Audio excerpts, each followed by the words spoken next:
ఆవిడ పుట్టిన సముద్రంలోనూ నీరే కాబట్టి చుట్టూ పద్మాలే ఉన్నాయి. 2 చేతుల్లో 2 పద్మాలు ధరించింది ఆవిడ.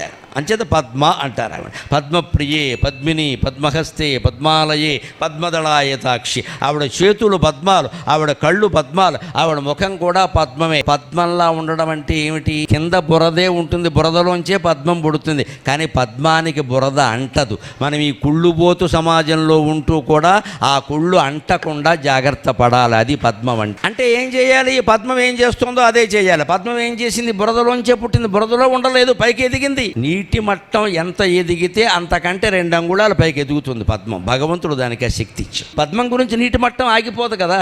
చెరువులో నీరు పెరుగుతూనే ఉంటే ఒక్కోసారి తరుగుతూ ఉంటుంది. చెరువులో నీరు పెరిగింది అంటే పద్మం అప్రయత్నంగా ఇంకో 2 అంగుళాలు పైకి ఎదుగుతుంది.